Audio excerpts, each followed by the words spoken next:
زندگی میں خود کو کبھی کسی کا عادی مت بنانا، کیونکہ انسان بہت خودغرض ہے۔ جب آپ کو پسند کرتا ہے تو آپ کی برائی بھول جاتا ہے، اور جب آپ سے نفرت کرتا ہے تو آپ کی اچھائی بھول جاتا ہے۔ زندگی کا ہر امتحان انسان ذہانت اور محنت سے پاس نہیں کر سکتا۔ بعض امتحانوں کے لیے قسمت کے علاوہ اور کوئی چیز درکار نہیں ہوتی۔ میں نے کچھ غریب لوگ ایسے بھی دیکھے ہیں جن کے پاس پیسوں کے سوا کچھ نہیں۔ جسے اللہ تعالیٰ اپنی محبت دیتا ہے اسے پھر کسی اور چیز کی خواہش نہیں رہتی، اور جسے وہ دنیا دیتا ہے اس کی خواہش بھوک بن جاتی ہے، کبھی ختم نہیں ہوتی۔ دھوپ کا تو بس نام ہی بدنام ہے، جلتے تو لوگ ایک دوسرے سے ہیں۔ لوہے پہ لگا زنگ بھی ایک درسی فنا ہے، پانی ہے بہت نرم مگر جیت رہا ہے۔ آج کل تو رشتہ دار ان لکڑیوں کی مانند ہو چکے ہیں جو دور ہو تو دھواں دیتے ہیں اور اکٹھے ہو جائیں تو آگ لگا دیتے ہیں۔ محبت تاریک جنگل کی طرح ہوتی ہے، ایک بار اس کے اندر چلے جاؤ پھر یہ باہر نہیں آنے دیتی۔ باہر آ بھی جاؤ تو آنکھیں جنگل کی تاریکی کی اتنی عادی ہو جاتی ہیں کہ روشنی میں کچھ بھی نہیں دیکھ سکتی، وہ بھی نہیں جو بالکل صاف، واضح اور روشن ہوتا ہے۔ حضرت علی کا فرمان ہے، اپنا سر اونچا رکھو کہ تم کسی سے نہیں ڈرتے، لیکن اپنی نگاہیں نیچی رکھو تاکہ پتہ چلے تم ایک باعزت گھرانے سے تعلق رکھتے ہو۔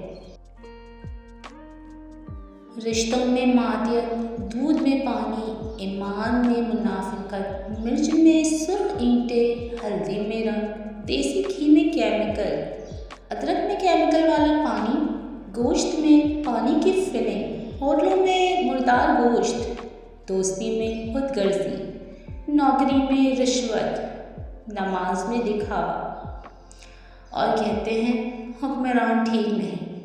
ذرا سوچیے۔ جب درد کسی اور کا ہو تب نصیحتیں اچھی دیتے ہیں لوگ۔ دنیا میں کوئی بھی شخص بے شمار اور عظیم غلطیوں کے بغیر عظیم کامیابی حاصل نہیں کر سکتا۔ ذلت کے لباس کا کوئی نام نہیں ہوتا، یہ ہر جسم پہ پورا آ جاتا ہے۔ کبھی کبھی خاموش رہنا پڑتا ہے اور منظر عام سے غائب ہونا پڑتا ہے۔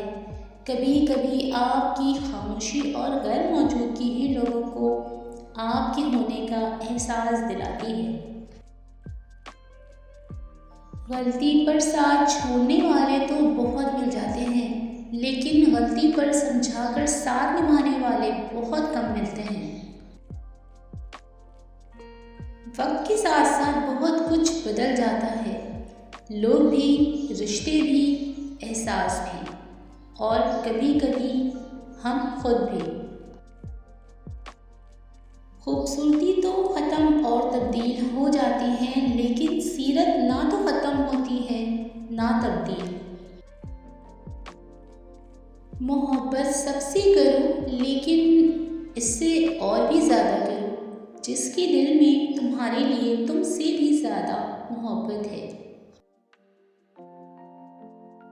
جس چیز کی طلب ہو اسے بانٹنے لگ جاؤ، پھر چاہے وہ سکون ہو، عزت ہو، محبت ہو، وہ واپس پلٹ کر آپ کے پاس ہی آئے گی۔ اچھی کتابیں اور سچے دل ہر کسی کی سمجھ میں نہیں آتے۔ کبھی اس کو نظر انداز نہ کرو جو تمہاری بہت پرواہ کرتا ہے، ورنہ تمہیں کسی دن احساس ہوگا کہ پتھر جمع کرتے کرتے تم نے ہیرا گنوا دیا۔ پیسہ حیثیت بدل سکتا ہے پر اوقات نہیں۔ انسان کا مزاج بھی عجیب ہے، جو اس کی طبیعت کو سمجھے وہ اچھا لگتا ہے، اور جو اس کی نیت کو سمجھے وہ برا لگتا ہے۔ ملتے ہیں غم بھی نصیب والوں کو، ملتے ہیں غم بھی نصیب والوں کو، ہر ایک کے ہاتھ کہاں یہ خزانے لگتے ہیں۔ ایک دن میں نے اپنی ماں سے پوچھا، جن کی ماں نہیں ہوتی ان کے لیے دعا کون کرتا ہے؟ وہ بولی، دریا اگر سوکھ بھی جائے تو ریت سے نمی نہیں جاتی۔